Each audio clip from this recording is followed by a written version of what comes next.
GIS.sport/FNR. GIS.sport/FNR.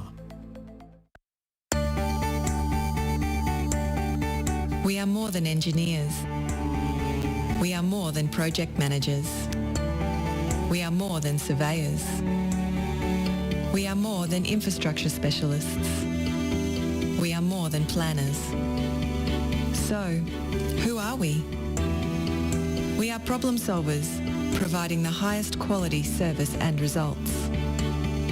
We are a team of skilled professionals, focused on customer needs and outcomes. We are 23 years of industry experience, adhering to the highest safety standards. We are Melbourne, and we are right across Victoria. We are the Lanco Group, your business partner for engineering solutions. Lanco Group. We are more than you realise, and we are ready to partner with you. Are you looking to change your destiny in life? Be your own boss? Start your own business? If you are, you need people who understand your needs and are committed to helping you make it happen. At DKP & Co Chartered Accountants, we are more than just accountants. We are business advisors, taxation consultants, and strategists that specialise in setting up businesses. We understand the client and give them the very best customised advice and strategies to achieve their goals. Visit our website, dkpco.com.au, or give us a call today on 03 9023 9370. Fast, proactive, personal. That's DKP & Co Chartered Accountants. Sometimes I feel, I don't know. Buona giornata, buona serata, buona giornata. There's not really time to relax and take an espresso for Juventus. You thought I forgot about you, didn't you? Attaccare! Oh, yes. We're back. Well, I'm back. The Euro Show was back last week, but welcome back to the Euro Show here on FNR Football Nation Radio on a Monday evening. Nick Debano back after a bit of a hiatus, took a bit of time off. Not really time off, I was still working, but unfortunately had other commitments last week. Wasn't able to make the return for the Euro Show, so the man to my right here, Josh Parrish, took the reins last week with Ante Jukic. Fantastic program. Great to have Ante in to fill the shoes. I think he filled it and some, but it's good to be back. Nice of you to take the Pep Guardiola sabbatical. Actually, no, better comparison, the Diego Castro preseason. You like to play your way into shape, and then you absolutely go camping for a bit, caravanning. Yes, that's it. Go out into the outback and find myself with just have a bit of a sabbatical. And but to be honest, it was the furthest thing from it. It's been a very, very hectic 6 weeks, and we're back here. Monday night, lots been happening in European football over the past 6 weeks. Obviously, there was a bit of time off with the Christmas break. Some leagues powered through during this period.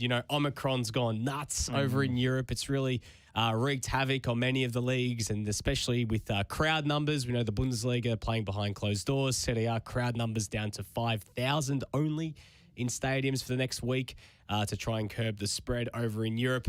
But this football is still going ahead. And in Serie A this morning, potentially the best goalless draw in modern history, some were calling it. It was such a fun game between Atalanta and Inter to the point where it had the Napoli Twitter admin even saying their congratulations and saying how great of a game it was.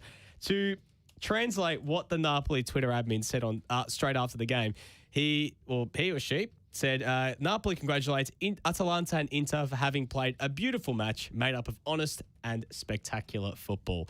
Basically saying, good stuff on the draw. It helps us out. It means we're not under the pump to lose our spot in the top 4, but we're still in the title race. Good stuff, guys. I think it was the Comunicado Oficial version of I'm a Napoli fan, but that's class. Yeah. Just clapping hands emoji. Basically. That's some lame stuff from a league that has really taken on board the newfangled approach to social media admin. I mean, really, Roma set the course for that kind of meme universe.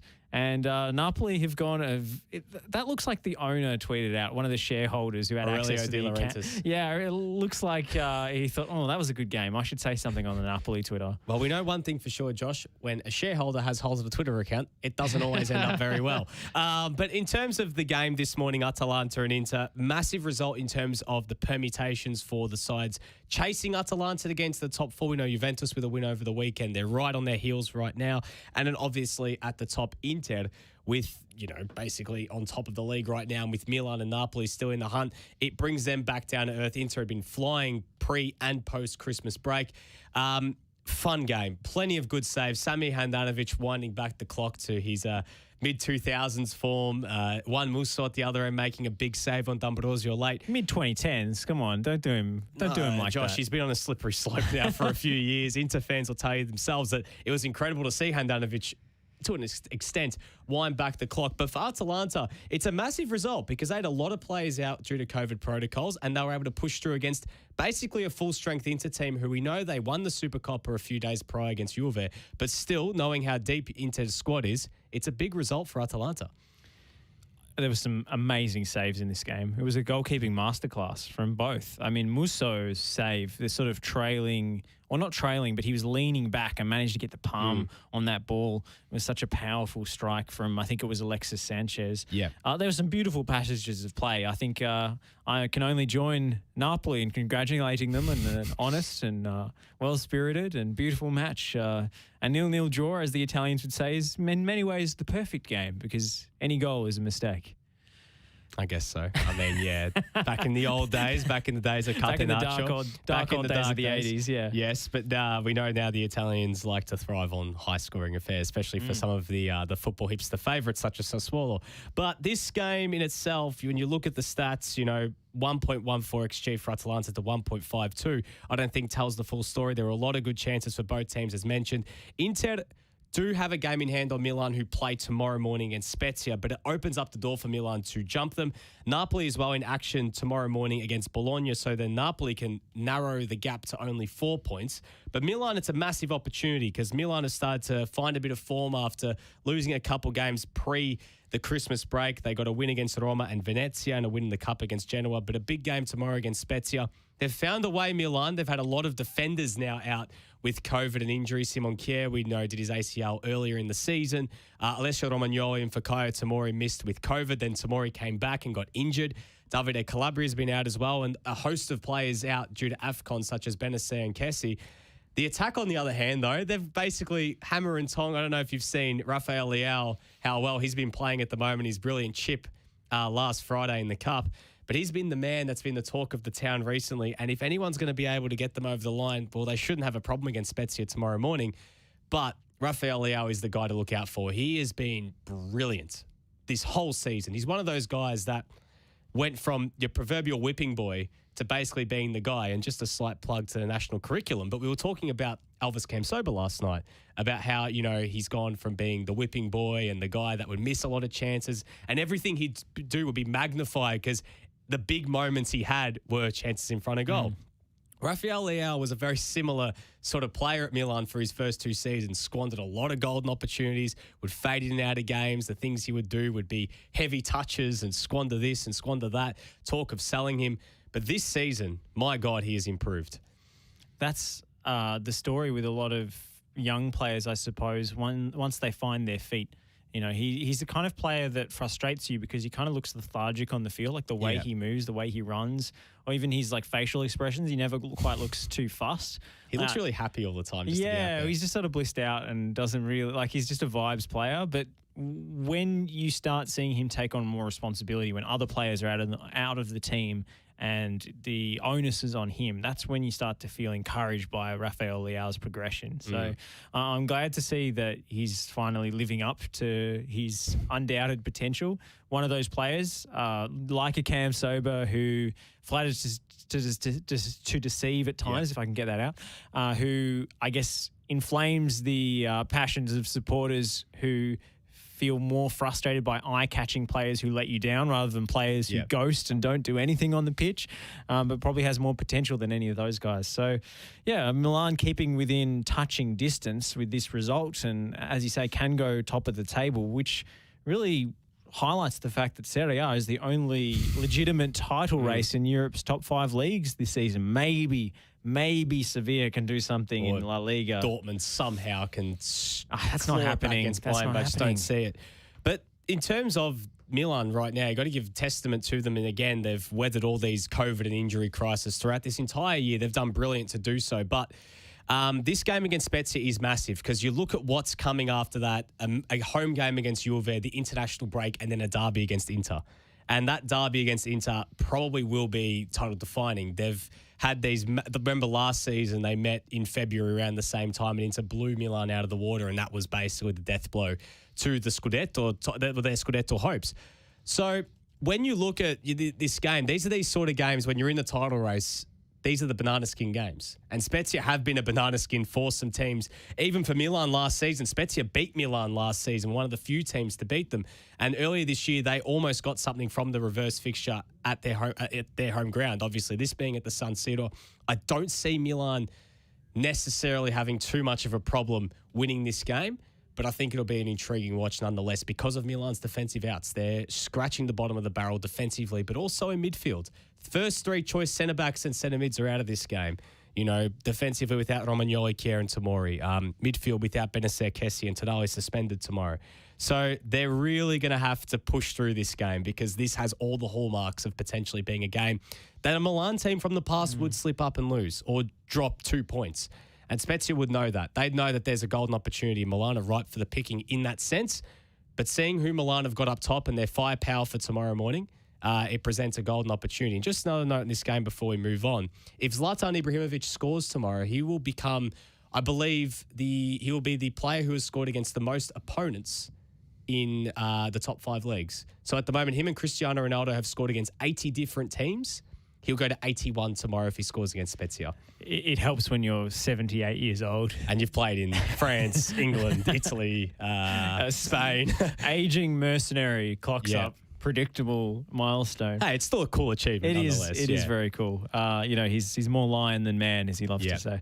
I want to bring the conversation back to Atalanta because, it wasn't too long ago that we were saying that Atalanta was sort of this crossroads and Gasperini falling out with star players, and they've been able to sort of reinvent themselves and cope with many, many absences and still keep in that top echelon of clubs. It seemed like the Atalanta fairy tale was over, but far from it. They're still delivering these great performances. And I wonder whether a player who's left Atalanta, like maybe Pierluigi Golini, maybe regrets that move because he hasn't played a Premier League game yet. He's only been the cup goalkeeper at Tottenham, and they're playing in big matches now. They could potentially not win the title, but play spoiler in this title race because they've still got to play Juventus and Lazio. That game on the second last round of the season, 15th of May, against Milan, shapes as a really exciting one because that could potentially determine where the title ends up, which is a kind of cool position for Atalanta to be in when you thought they were past their peak as a unit.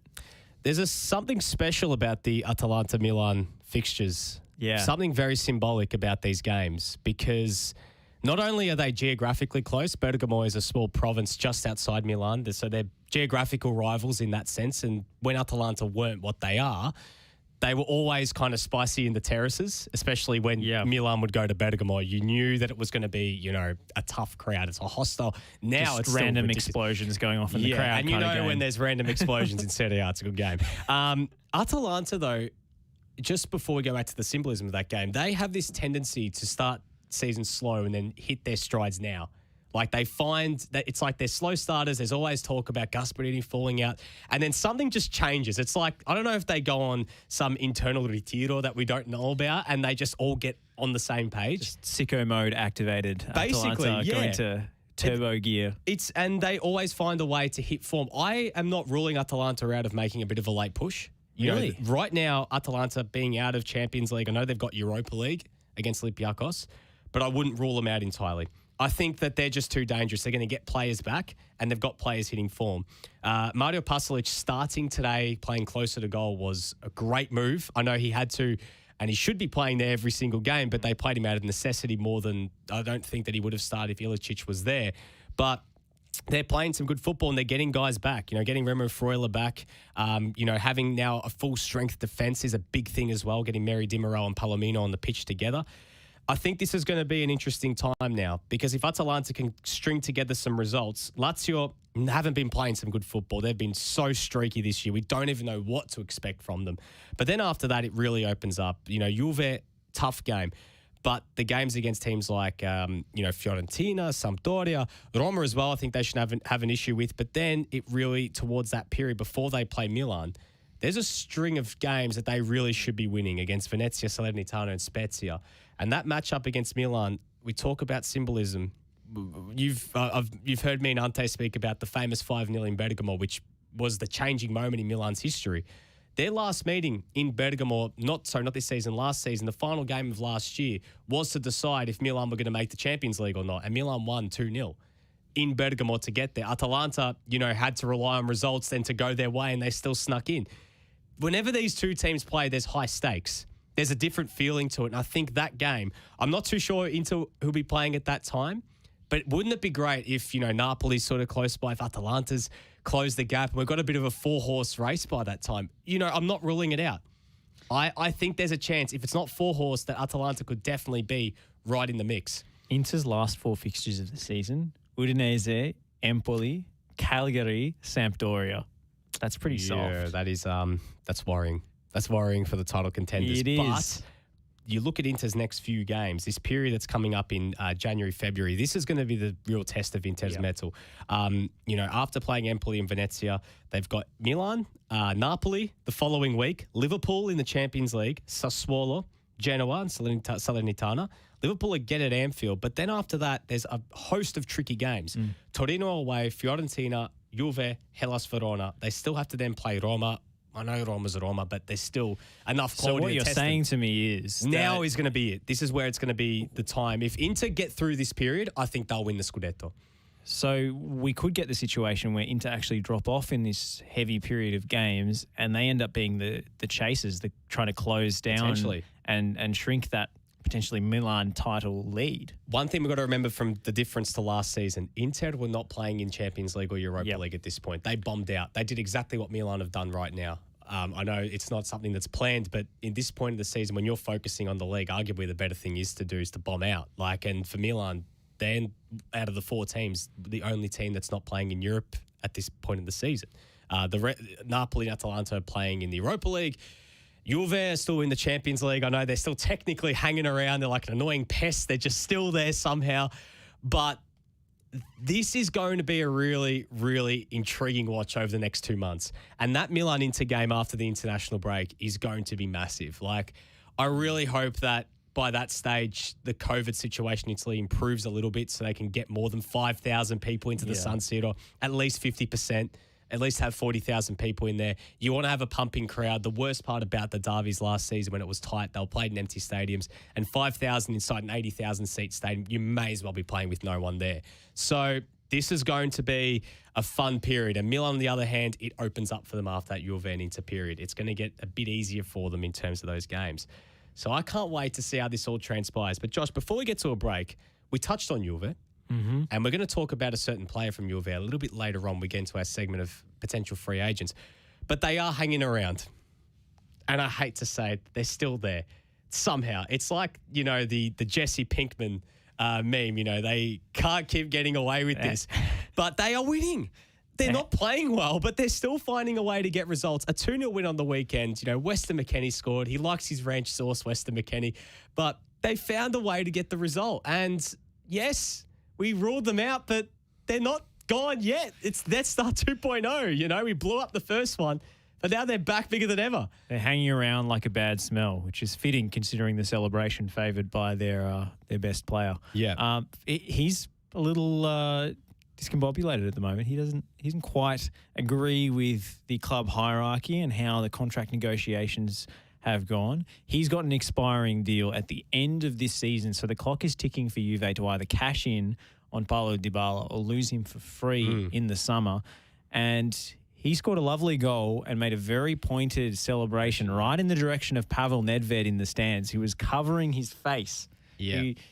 Which seemed a cowardly move. You just got to sit there stoically and not just react. look at You know him, the TV cameras are going to cut to you. I mean, that didn't send a good message to me. And, you know, Juve, despite the fact that they keep winning and, you know, they keep getting these consistent results and staying within touching distance of the top four, I do wonder whether the internal politics at Juventus will end up costing them. Potentially. And I mean, for how long now have Juve been trying to force Paula Dybala out the door? It's felt like he's been an unwanted child for so many seasons. And Dybala has constantly come out and refuted, saying, I want to be here. He is the ugly stepchild of Juventus. But he's the ugly one, but he's the one that is arguably the most important because he's their best player. They should be presenting him with the glass slipper and saying, you are the one. Like, it's crazy to me that Juve wouldn't lock up their best player for years to come. And they keep kind of negging him by giving him runs in the first team and then benching him for key games. It's been, I think, an unhealthy, toxic relationship between Juventus and Paula Dybala for years now. I got to ask you the question, Josh. If Dybala leaves Juve at the end of this season, have Juve wasted the potential of Paula Dybala? Oh, absolutely. I mean, Juve, the question hanging over them and the, I guess, reason for the club's spending and ambition is to win a Champions League. Yeah. You know, Scudettos, or Scudetti, I should say. They monopolised that. Yeah, they monopolised that for years. And did it bring them happiness? Yeah. Did it bring them fulfillment as a club? I don't know that it did. You know, you can celebrate every year with the trophy, but when it was a mere formality that Juve were going to win the title every single season, you know, it didn't mean as much. It wasn't fun. Like, you know, it certainly wasn't fun for everybody else to watch either. No. Now that Serie A is competitive again, I guess maybe the Scudetto means more for Juventus to win it back. But it's like the Champions League, they never won it. And if Dybala leaves without them winning a Champions League, you have to say that this generational talent they had in their midst has been wasted. They had Ronaldo at the club as well. The two players there at the same time. I know they didn't necessarily fit together how they might do in fantasy football, but that's got to be a slap in the face for Juventus. Yeah, and the thing that you got to remember as well is that it's a situation you mentioned about a Scudetto. It's like you only miss it once you're gone. Like the heart grows fond. Absence makes the heart grow fonder. And after they won 9 in a row, it was like last season. Like, geez, this is what it's like to lose the league. Like not win it. Like this is weird. And for Juve, they sold their soul to Cristiano Ronaldo. They did. Like it's pure facts. They broke up the best strike partnership in Serie A that got them within a whisker of winning the champ. I know they got spanked in the final by Madrid, but they were in that game for a lot more than what maybe the scoreline suggests. But that front line was working. Dybala, Gonzalo Higuain, Mario Mandzukic as well. I know he was getting a bit older, but it was a functional team that was working under Max Allegri. And then they decided, all right, Ronaldo's available. And I know that I watched the Prime documentary and I see how Andrea Agnelli said, if Cristiano Ronaldo's available, you'd be dumb not to go after him if he wants to come. Yeah, sure. But was it really what they needed at that time? No, it wasn't. They had the players. They forced Higuain out the door. Higuain was not the same player after Ronaldo came in. We saw he went to Milan, he went to Chelsea, he came back. You know, we can joke about, you know, the situation with his weight and everything like that, but they sucked the life out of the club by doing that. Dybala became disenfranchised. He was benched. He was the guy. If you remember heading into that 2018 World Cup, he was the guy. Like, you know, I was thinking Dybala and Messi playing in the same team. Oh my God, what could Argentina do with these two? It's just such a shame to see how it's ended up. He's 28, which it's remarkable to think he's now 28 because I still think he still looks 23. This guy, wherever he ends up, I just hope that there is just a situation where it's going to be good for him and he's going to be able to play and they're going to be able to use him to the best of his ability. Where that might be, though, we'll talk about it a bit later. That's going to be the tough part. Yeah. Because who's going to be able to pay that money? I still kind of think he's going to sign again.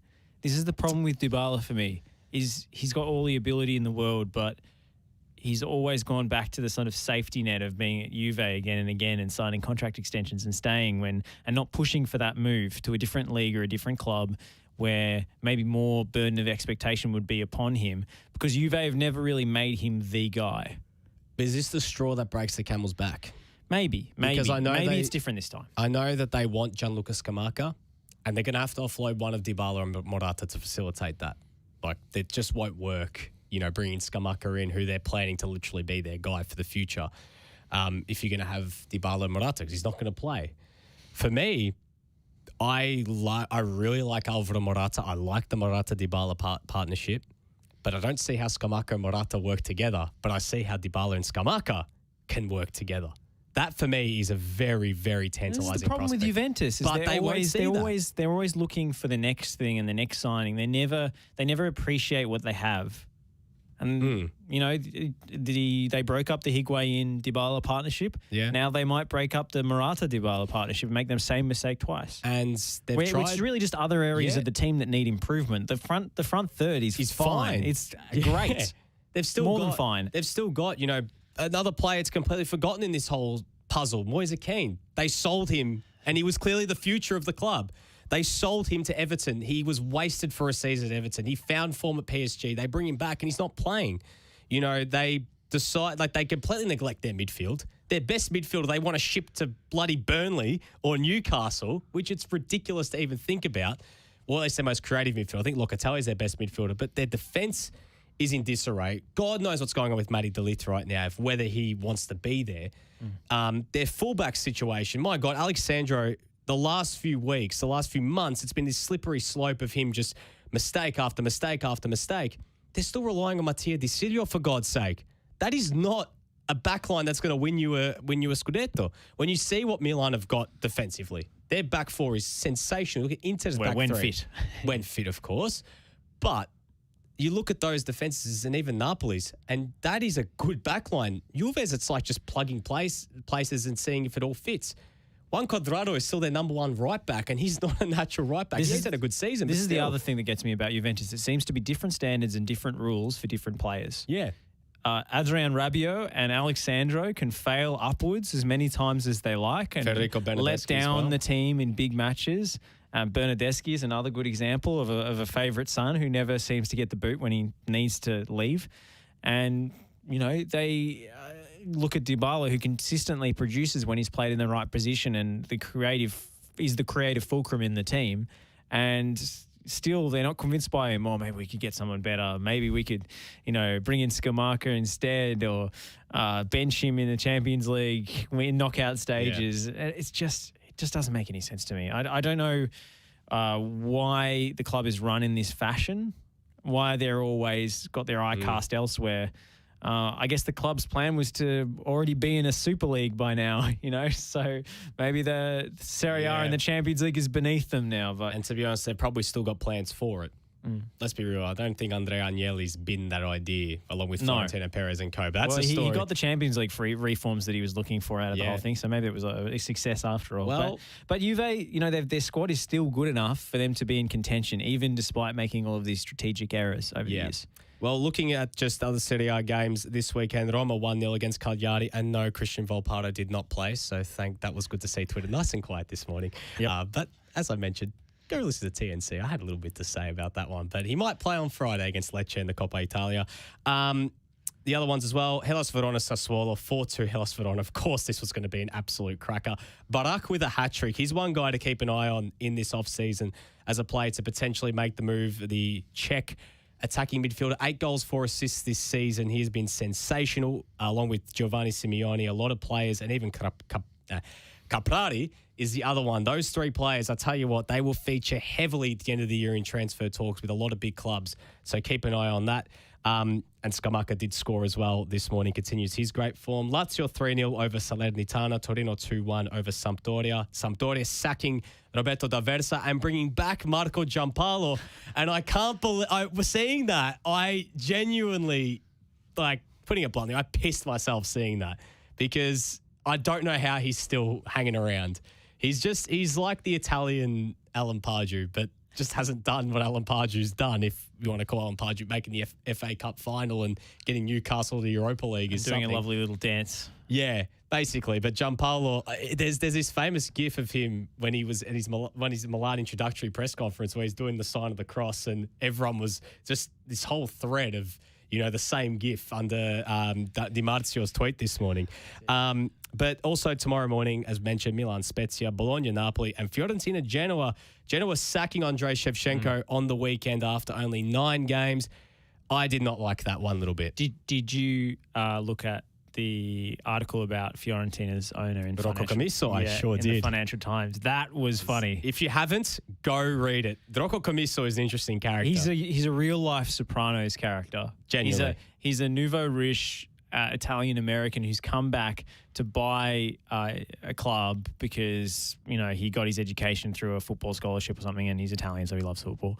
And he's just wondering why the fans haven't automatically heralded him as a hero and savior just because he spent money. He's raging against the Florence City Council for not allowing him to rip down historic buildings and excavate Roman ruins. He's like, we got walls in America too, It's hilarious stuff. It really is amazing to see how rich people think and how entitled they are when it comes to thinking their money is going to automatically talk and do the talking for them. It's so funny. And after you read the article, just go on YouTube and watch his press conferences. They are even more hilarious. Just seeing him in action is unbelievable. I would love a Rocco Commisso character down here for the presses. That would be great. I mean, we had one. It was called Clive Palmer. Oh, true. He's the Clive Palmer of Italian football. That is true.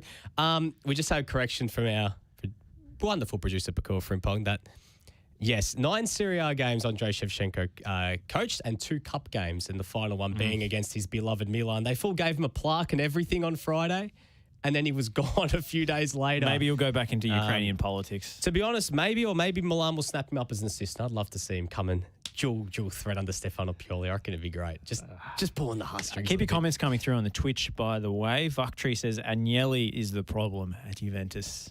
Well, he's not going anywhere. He's not going anywhere. That's one thing. That's the problem. Yeah. It's you can sack a board, but you can't sack the owners. Yeah.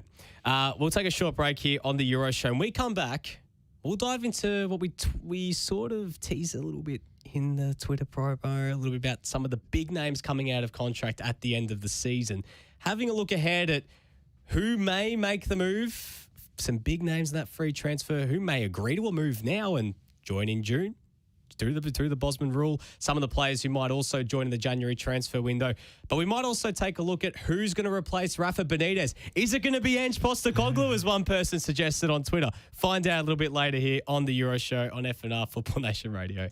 Are you looking to change your destiny in life? Be your own boss? Start your own business?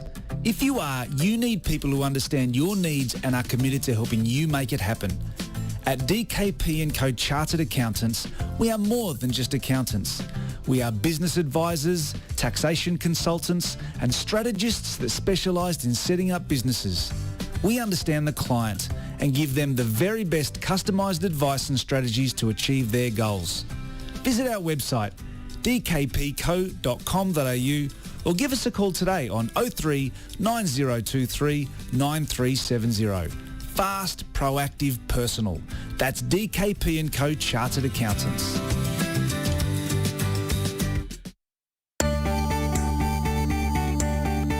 We are more than engineers. We are more than project managers. We are more than surveyors. We are more than infrastructure specialists. We are more than planners. So, who are we? We are problem solvers, providing the highest quality service and results.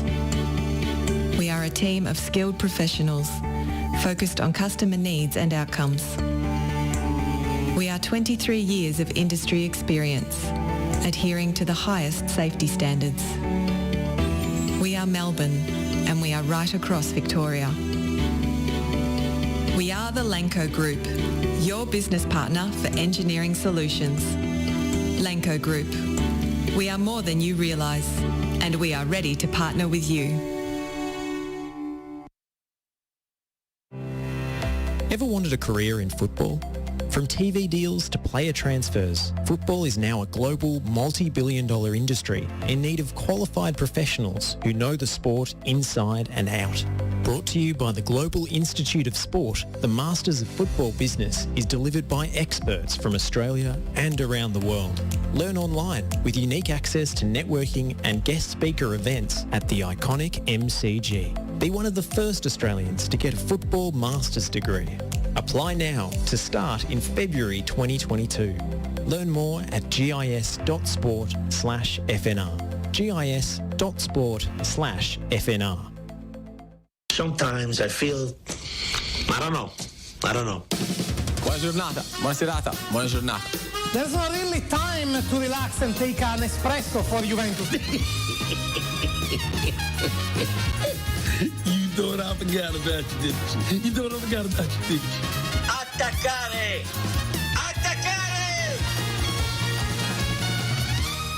Welcome back to the Euro Show on FNR Football Nation Radio. We're halfway through here on a Monday night. It's been a fun show so far, talking a little bit about the greatest league in the world, Serie A, as always. But we're going to dive into a little bit of the Bosman chat in just a second. Josh, quick message from our sponsors. Yes, our new partners here at FNR, the Global Institute of Sport. We're going to be talking about transfers in a moment. Yeah. The January transfer window is open. Players available at the end of their contracts in free agency coming in June. There's a number of notable names. And, you know, there's more business going on in the game and more money flowing through the game of football than ever before. Worldwide transfer spend per annum exceeds $1 billion. It is a very rapidly growing area. We saw with the Riley McGree deal, Aussie clubs are finally starting to get a slice of that. And if you want to be part of this world of football business, there's really no better place to go to get your education than the Global Institute of Sport, who have experts from around the world delivering these courses. It's all online, taught in classrooms that are in East Asian and Australian friendly time slots now. And once the COVID situation settles down, they're going to have touch points throughout the year at what will become their future campus, the MCG. So guest speaker events, networking events from their global network of people in the sports industry. So their Masters of Football Business course starts next month. So get on it. Go to gis.sport/FNR to find out more. That's gis.sport/FNR. This is a global organisation that has headquarters and hubs across England and the United States. Some beautiful stadiums serving as their campuses. So it's a really cool new initiative to be involved in to get a global education specifically designed for the business of football. And talking about Bosman, just having a look at your screen, Josh, I saw some of the banners scrolling across the top. Is that a Toronto FC banner that went across the top? And we know about Bosman transfers. Arguably, the biggest so far has been Lorenzo Insigne heading over to Toronto FC. Toronto, as the locals call it. Yes, he's going to go hang out with Drake and Sebastian Giovinco. In the six? Or no? Yeah, in the six. I won't embarrass myself any further. Well, show your age there, Josh. He's going to go hanging out with Pascal Siakam and Drake over in Toronto. But talking about that, there potentially is another one who may be joining him, which we'll get to in some of our big names who are coming out of contract at the end of this season. We are in the silly season right now, but these names, these players can start negotiating for next year, and the clubs who own them are powerless to do anything about it. So they can agree to a deal and move at the end of the season. Obviously, they can move now, but that would obviously be for a transfer fee. But there are some massive names. It's arguably one of the biggest Bosman lists as we've ever seen. We're not saying Bosman, we're saying Bosman. So the biggest name of them all, as El Chiringuito have made this a bit of a campaign about finally getting him over to Spain, is Kylian Mbappe. Tic-tac. Is it inevitable that he'll be wearing a Real Madrid jersey come next season? Well, I think if you're a fan of the science of belief and the power of manifesting, then El Chiringuito have been manifesting this hard. Tic-tac, tic-tac. It's going to happen. I don't think there's any other club that can pull this deal off. You know, maybe Manchester City, but honestly, I think Mbappe does have a bit of a romantic association with Real Madrid. Apparently, he supported them growing up. He also supported Paris, of course, as a Parisian kid, and he's already played for PSG. but he wants a new challenge. I think the way he's treated playing in France as this kind of, they pin all their national hopes and expectations on him. And when he doesn't deliver, such as his missed penalty at the Euros, it goes very poorly from him. So I think living outside of that kind of French bubble will do him wonders. Yes, he's going to get a lot of interest and a lot of coverage and a lot of paparazzi at Real Madrid. But I think going abroad is probably the best thing for Kylian Mbappe's career at this point, because the situation at PSG has turned a little bit sour, a little bit toxic. You know, he keeps coming out and doing interviews where he tries to, correct all of the bad press that he gets and all the fake stories written about him. And I don't know. I think he needs to get somewhere else. He needs to go somewhere else, away from PSG, away from Neymar and his sort of bad big brother influence. I think Real Madrid is the right move for him at this stage of his career, to be the new star in Madrid, to inherit the Karim Benzema's number 9 jersey. And yeah, I think it's going to happen. Real Madrid have money. They aren't in as healthy a financial situation as they once were, being able to splash, massive transfer fees and break transfer records every year. But they've got the money to sign him on big wages on a free. Barcelona do not have that kind of money anymore. They can't even register players because they're brushing up against La Liga's salary cap. So the only other team that would have the cash to sign him is probably Manchester City or Chelsea. But I can't see that happening. I just don't see it happening. I think he's going to Real Madrid. I think so too. I think it is an inevitability, to put it bluntly. And we saw an 11th hour bid from a certain, I would say he tried not to be a Tottenham representative, but Tom Holland saw him on the red carpet before Spider-Man and said, "Would you come and play for Spurs?" And Kylian Mbappe just laughed at him. So we know that he's only got his eyes on one team, and that is going to play for Real Madrid next season. Maybe he'll shock us all and stay at PSG, but I doubt it very highly. I can't see that happening. But we've seen stranger things happen in football. One in particular, which, I think we all thought, if you asked us a couple of years ago, would he still be at Manchester United or not, is Paul Pogba. And we said, I think he'd be gone by around this stage. He's out of contract at the end of the year, but Manchester United are willing to, I don't know if they're willing, but there's going to be big money on the table for him to stick around. Josh, you had the figure before. £500,000 a week is allegedly what Paul Pogba has been offered to stay at Manchester United. That would make anyone's knees buckle at that sort of price. And I wonder if Paul Pogba is going to be swayed to potentially stay at Manchester United and be under yet another project under another manager. I wonder whether PSG might consider reinvesting the funds that will be freed up by Mbappe leaving the club and going to PSG and investing in Paul Pogba instead. I know they play different positions, but they do probably need someone else in midfield. Verratti is a bit of a lone hand and he's always injured. Yeah. And Wijnaldum's very, very rarely played. Ander Herrera is just, Pogba in Paris. Pogba in Paris would be fun. It makes sense. And if it's not PSG, I can't see him going back to Juve, even though he's always teased a return. I just don't see it happening. They would definitely take him back, and I think it's a move that makes sense because Juve desperately needs some midfield help. But they can't offer $500,000. But they're not going to do it, no. So I think it's Manchester United or PSG. I just shake my head at United for this, because what has Paul Pogba done in his time at the club to show that he deserves to be made one of the best paid players in world football? Nothing. It's a totally dysfunctional way to run a club. Yes, I know he has great social media metrics, but that's all he sells sponsorships. He looks great in Adidas advertisements, but when it comes to actually delivering on the field, Pogba is more trouble than he's worth, and his agent is also more trouble than Pogba is worth. Well, I think as Louis van Gaal said, they run more like a corporation than they are a football club, and Manchester United sees someone that has the highest social media metrics, as they bragged Ed Woodward's gone. Ed Woodward is gone. But are things going to change? Because arguably his successor is just as bad. His successor was the guy that was fawning over the fact that Odion Ighalo had that Manchester United trending on Twitter when he signed, and they were the number one trend, and he was bragging about that fact. That's what concerns me. Is something going to change unless they bring someone in externally, unless Ralf Rangnick takes up more responsibility? But if Ralf Rangnick is taking responsibility, there's one thing about Ralf Rangnick. If he gets in charge of your football department, it's Ralf Rangnick's way or the highway. You're all in or you're not in at all. And I honestly don't know if Paul Pogba fits the Ralph Rangnick style that they're going to be looking at. No, I don't think he's the kind of player to do 100 repeated sprints a game or whatever it is. Look, honestly, one of the main problems with Pogba has just been his availability and his injury history. Yeah. He continually gets these problems, these ankle issues or these soft tissue injuries that keep him out for longer than they should.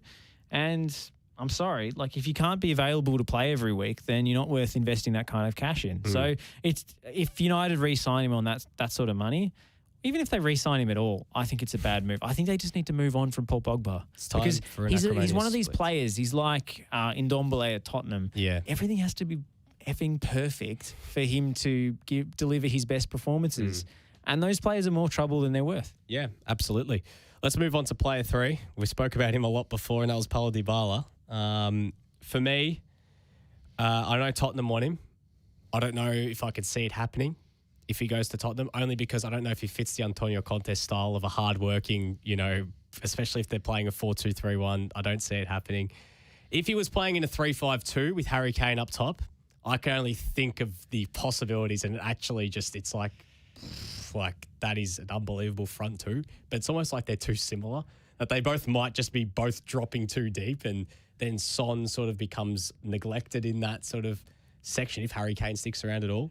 But for me, I am very unsure about where Paula Dybala ends up next, because it doesn't feel like there's a team that is crying out for Dybala that actually can afford his wages.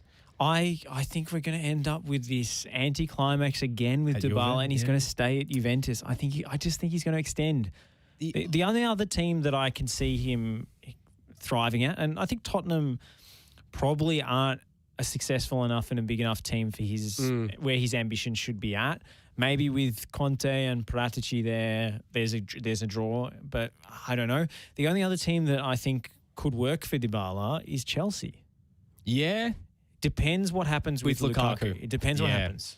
I don't know if that they could definitely coexist in the same team, but surely. But there's some issues with Lukaku there, and there's a lot of players competing for those attacking midfield spots. Lukaku is basically saying, "Get me the hell out of here. I want to go home. I want to go back to Milan." Like, he's dying to get back to Inter. Like, he's doing everything he can. That chair is filled now by an aging, albeit, but Edin Dzeko is playing brilliantly. That also then depends. This is going way down the rabbit hole, but if Lautaro Martinez even sticks around next year as well. If Lautaro Martinez does leave, because Juve do not have a say in where Dybala goes in Italy. He can go anywhere, and I don't think Dybala is like an Insigne situation where he feels a sense of, I can't go to a rival. I feel like there might be a sense of Dybala where he wants to put the middle finger up and might turn around and say, you know what, Stuffy, I'm going to go to a rival. If Inter came out with the cash, and Inter are very cash-strapped, he would be a great fit alongside Edin Dzeko at Inter. Yeah. I think that would be a fun mix. The other team I'd love to see it happen, I know it won't happen, but I'd love to see him at Milan. Yeah. I would love to see it happen, but I just don't see it happening. You should take a drink every time Nick Dybala says, I'd love to see him at Milan. But to be honest, though, Dybala at Milan would be a great signing because Milan need another striker. Yeah. Because Zlatan's not getting any younger. Giroud is Giroud. Like, you can't rely on him to be your number one guy. And we don't know what's going to happen with Brahim. Can they pay him, though? That's the issue. They can't. But with Brahim Diaz being on loan, we don't know if he's going to stick around long term. Dybala playing as a 10 or playing up top or working out how you fit them all in, it might not be the worst move. Again, wages is an issue. We know Maldini likes to bring the wage budget down as much as possible. I don't think it would be the worst move for Dybala to end up at Milan. Whether it happens or not, I doubt it.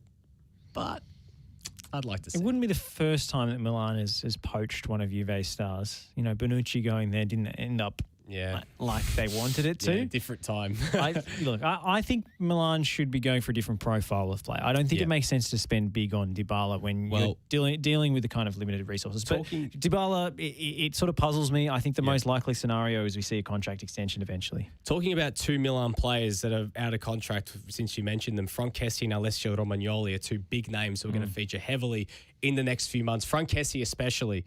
It's been a roller coaster ride with Kessie. Start of the season, he said, I want to stay at Milan. I'm do whatever it can. I'm not going anywhere.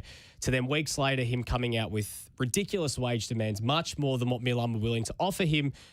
Already, it would have been a substantial rise on what he's currently earning. And wages that do not nowhere near what a player like of Kessie's ilk should be asking for. No disrespect to Frank Kessie, but it's just facts. Milan are in a position where they probably can't afford to lose Kessie. It's not like how last season losing Donnarumma, it left them having to go scamper and buy Mike Maignan. Mind you, great signing. Losing Hakan Çalhanoğlu, they didn't really have a 10 at the time that could fill the gap. Brahim Diaz has been while he was playing pretty well, the COVID situation has stuffed him around a bit. But with Sandro Tonali hitting the form that he has hit, and Ismail Benacer, we know he's again similar situation with COVID. It's been hard on him. They're in a situation where they can't afford to let Kessie go for nothing. They're one of the teams that can go, okay, it's all right. And just in terms of squad building, it's probably not smart to have two of your most important midfielders both have to go to AFCON every couple of years. So. Also, the other thing is they've got two kids on loan, Tommaso Pobega and Yassine Adli, two young midfielders who can walk straight back into this squad. Tommaso Pobega arguably is one of the best midfielders in Serie A this season. Yassine Adli's been playing very well. So Kessie's wage demands are too high. Kessie, for me... Where's he going? Tottenham. He fits the Antonio Conte mold of just a hard-working beast in midfield. I think to he play secures the six. bag and he goes to Newcastle. Well, that's if Newcastle stay up. Yeah. That's one thing we've got to remember as well, whether Newcastle stay up. Would Milan take a transfer fee for him this month if Newcastle You know what? it? If they did, I genuinely think they should. If an offer came through for something in the 20 or 30 mil range, I think they wouldn't get more than 30 because he's out of contract. But say it was like 25 million for Kessie and Newcastle said, we'll pay him up front now, we need him to stay up. Milan would be dumb not to. And if I was Milan then, that's when you're recalling Yassine Adli. I know that they don't want to recall Pobega because Pobega's playing in Serie A. They don't, this is the whole thing about not wanting to ruin relationships with other Serie A teams. I think that you bring back Adli or you looking at signing someone else on a loan deal, play more of just Tonali and Benacer for the rest of the season. I know depth is a bit thin there, but I think you do it. I said this months ago. I said that if the offer came through, Milan should not hesitate at turning around saying, if we're going to lose you for nothing, we've learnt now with Donnarumma and Çalhanoğlu, we probably should have sold you in January last season. Let's just do it. Let's get it over and done with. Not have to worry about losing him for nothing at the end of the year. And we can redistribute that money somewhere else in the squad. Could it cost you a Scudetto, though, if you do that? No, because I think Tonali and Benacer is a much better functioning midfield partnership. I guess without Europe, maybe you don't need the rotation. Okay, well, let's go to Antonio Rudiger, though. Because he should be a bigger story than he is right now. I haven't seen enough coverage of Rudiger's contract expiry. He needs to be picked up. He needs to be paid. Chelsea need to pay him. If Chelsea lose in 2 seasons, and they've also got Andreas Christensen out of contract too. They are in a situation where they could lose Fikayo Tomori last season, who has been brilliant again at Milan, Andreas Christensen and Antonio Rudiger for basically the sum between the three of them of £25 million, which is nothing. Antonio Rudiger is their defence. Andreas Christensen has been very good as well. I think the system is the defence, but Antonio Rudiger has been the outstanding... The linchpin of the back three, though. Where does he rank among the best centre-backs in the world right now? Top 5. I think he's top 2. Above Koulibaly? If we're counting Van Dijk as number 1? Am I going to annoy Liverpool fans if I say Rudiger is a better player than Virgil van Dijk? So you're saying that Kalidou Koulibaly is the best centre-back in the world? No, I'm saying Rudiger might be. Look, he's up there. It's tough. Like, Koulibaly has these kind of lapses in concentration that, give me the heebie-jeebies. Mm-hmm. And I also think, if he had more ambition, he would try and leave Napoli, Yes. You think you wonder if you haven't seen him in a Champions League semi-final, then can you really say he's the best player in the world, best defender in the world rather? Van Dijk, obviously he peaked when Liverpool won the Champions League and then won the Premier League title, but I don't think he's quite been the same player since he did his knee in that Jordan Pickford challenge and since he came back. I don't think he's quite been up to his athletic prime. He's still a beautiful distributor of the ball. Don't get me wrong. So I think Rudiger, as a pure defender, as a defender who can mark a player, can intercept a pass, can win a challenge, can win a header, is the best pure defender in the world. Maybe on the ball, Van Dijk and Koulibaly surpass him. Yep. But, he's out of contract, and I think there is one clear destination for Antonio Rudiger, and that is Bayern Munich. Pakua's telling us Ben White. Hey, Ben White would be top 20. He's been very good. Small sample size. If Rudiger leaves Chelsea, where to? Yeah, I think Bayern Munich. I think that's the one obvious destination, as I said. Like, you know, there are other teams that should be in for him. Like, all of Europe should be in for him. Yeah. He should be, you know, fielding offers from around the continent now. But I don't know if he's rated as highly as he should be, reputation-wise. I think the German connection will bring him back home. Honestly, I agree. I think Bayern Munich always pull out all the stops for the German national team players. There's a good environment for them there. Obviously, you know, moving back to Germany would be, I think, a draw card for Rudiger. And, you know, the Bayern Munich team that he'd be joining, would it not be for COVID outbreaks and so forth, should be a real legitimate contender to win the Champions League. So I don't think it's a step down. Maybe, do you want to stay in the Premier League instead of the Bundesliga? Maybe. Yeah. But for the German players, that doesn't seem to be such a big draw card. So I think Bayern Munich will end up signing him unless Chelsea pay him the money that he is worth. Josh, let's pick one more each and then we'll get to a break before we wrap up. I'm going to say the one player I'm going to keep an eye on, especially over the next few months, is Andrea Bellotti. For the sake that this guy has been on everyone's radar for about 6 years and he never left Torino, but now he's finally out of contract. Umberto Cairo wanted like 100 million for him in 2016 when Milan and Juve and Inter and everyone came sniffing for him, Premier League sides. Everyone wanted a piece of Bellotti. The big rumour, though, is that he may head to the Six. He may go and join Insigne and Giovinco in MLS. Come on. There is a strong rumour that is linking him there, and it's literally come down to it's going to be Milan or Toronto. Now, Toronto are prepared to pay a lot more than Milan are going to pay because if he goes to Milan, he will probably play. I think he'll be their starting striker, but he's not going to be earning more than Zlatan, and Zlatan's still earning ridiculous coin for his age. If he goes to Toronto, they're going to pay him probably similar money to what Insigne is going to be earning next season. I am curious to see how it plays out over the next couple months. I want to see him at Milan because I've always wanted Bellotti at Milan, and Milan need a striker badly. But if he goes to Toronto, that's another. The flow-on effect of Bellotti and Insigne playing in MLS is not just, you know, there's a big effect when it comes to the national team.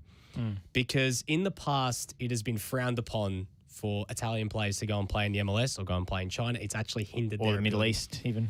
So players like Giovinco back in 2016, Antonio Conte refused to pick him if he was playing for Toronto. He didn't pick him for the Euros.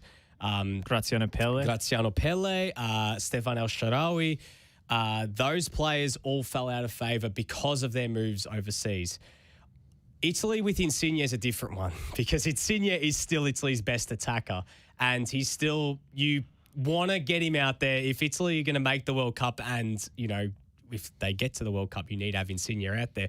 But Bellotti, with the rising form of Scamacca, with Immobile, despite his struggles for the national team being a nailed-on selection every single time, I don't think Bellotti is going to find it that easy to get back into the national team. If the likes of Scamacca, Raspadori, and if Moise Kean, I think Moise Kean just gets ahead of him on that merit of playing in the big league. Well, if it is as you say, and those are the two clubs contending for a signature, I think he will wait to see how it goes for Insigne with international selection. I think because Insigne obviously is going in June. He doesn't really have the time to see. True. Insigne is going to get picked for those games against Macedonia and probably against Portugal. So, but that's a tough one. Are there's international windows after his contract expires though? In June? Yeah. Yes, actually, yeah. Actually, I'm wondering whether he will be a bit of a holdout for a little while in the off season, just waiting to see if Insigne's move costs him. But the June window are probably going to be friendlies. So Insigne, that might not be the best barometer because Insigne might not get selected just because it's the end of the season. They might just pick a bunch of, you know, players they just want to see. Maybe this conversation can be had behind closed doors. Maybe he can get an indication from Italy, from the Azzurri setup, whether he needs to talk to Mancini about this. Yeah, Mancini has to be clear in the communication because if he says, "Oh, it's fine, you can go," you know, if you play well, I'll still pick you, and then he decides not to pick them, then you know you could end up with some regret. Yeah. Josh, you got one that you want to have a look at? Yeah, before we go to a break, because we've got to talk about Ange before we go. Yeah. A little segment at the end there, a little bonus Australian corner. But Usmane Dembele is the player I want to talk about. Because Barcelona have this salary cap situation. You know, they don't have a lot of money to work with. They just signed Ferran Torres, which was this kind of surprising signing for, you know, all of their crying poor in the summer. They've gone to Samuel Umtiti and extended his contract so that they can pay him the same amount of money owing over multiple years. They've used the stretch provision on Samuel Umtiti. If you're an NBA fan, you'll understand that one. Yes. So, you know, the situation is slightly desperate for Barcelona. But Dembele, who was such an expensive signing for them, 120 million euros, something that there were performance-related bonuses, so it's kind of hard to keep track of. But they spent big. They spent a huge chunk of the Neymar money on him to sign him from Borussia Dortmund, where he looked like he was going to be one of the best players in the world. Didn't live up to that potential until he's in a contract year. Yeah, contract year, Dembele. Isn't that classic from these kinds of players? He wants his team option, man. He wants that team option. He wants his bag. And, you know, it's a difficult position for Barcelona to be in. I do sympathise because on the one hand, it's ridiculous. Why would you reward this guy who's underperformed for years and apparently stays up, you know, until the early hours of the morning playing video games and ruining his back when he's, you know, his posture's bad. Like there are certain like commitment and disciplinary issues that have plagued Dembele's time at Barcelona. But then again, he is a genuinely two-footed player. Like he doesn't have a preferred foot. That is an incredible attacking weapon. His recent form suggests that when things go through him, things happen on the pitch, and they don't have those sorts of flair players. You know, they've got a lot of ball players in midfield, a lot of sort of midfield metronomes coming through the youth team. But aside from Pedri, there aren't too many X-factor players in the Barcelona first team. And they won't necessarily be able to afford to go out and sign someone for a big transfer fee in the summer to replace him. Yeah. So they almost have to extend his contract. Yeah. But it's still it leaves them hamstrung if they have to find the space to do so. So it's really interesting. Where do you want to see him play next season? Just quickly, because we've got to make this move. I think Barcelona is the extension is the most logical outcome. Yep. But I could easily see him going to. You know, I don't know how many teams would be in for him. That's the thing. I wonder what the market for Usmane Dembele is. I don't actually know. Newcastle. Maybe Newcastle. maybe Newcastle is going to outspend Barcelona. Newcastle for this just one. the cop out? Like, you know, it's just okay. No one else wants you. Now you're going to Newcastle. Well, a team with money that doesn't quite know how to spend it. That's the kind of team that would spend big on Usmane Dembele. Josh, let's actually just go right through with this because we have to wrap up in just a second. Let's just finish on a high. We got asked this question on Twitter a little bit earlier in wake of Rafa Benitez being sacked by Everton this morning. Everton down in 16th in the Premier League. They've been on a slippery slope for quite some time. Agent Rafa, as some may know, he's sold Lucas Digne. He's calling up. Well, I'm trying to think of the Liverpool CEO. He's just calling Stevie G and saying, hey, we've ruined Everton. How good is this? It's calling some weird FSG circle. and saying mission complete. Yes, so Rafa now heads off to the Canary Islands with a nice bag of cash. So now the question's been asked, who replaces Rafa Benitez? And someone asked us on Twitter a little bit earlier. Have we got the Twitter handle? Yes, I do. So is Ange a contender? This may sound crazy, says Nick_Olala. But what about Ange Postecoglou from Celtic to Everton? Look, not this season. No. Because he just literally is just starting to stake his fork in the ground. Finally got them on side and he's doing some great stuff at Celtic. I think people in Australia who are seeing all of the coverage of Ange, because we give Ange and Celtic wall-to-wall coverage in our football media here for good reason, because it is a big story, ignoring the fact that English football is incredibly insular and Celtic barely rate a mention unless something massive has happened in Scotland. It barely rates a mention in the English football diaspora. Yeah, I guess the hive mind. Yeah. It's crazy to me that that I haven't heard one segment on one of the big TalkSport or something. Big English football podcasts and radio shows. I've not seen one segment about how well Ange Postecoglou is doing. The only coverage we saw was from the sort of gammons who were complaining about him getting the job in the first place because they didn't know who he was and they couldn't pronounce his name. So he hasn't broken through in the consciousness yet.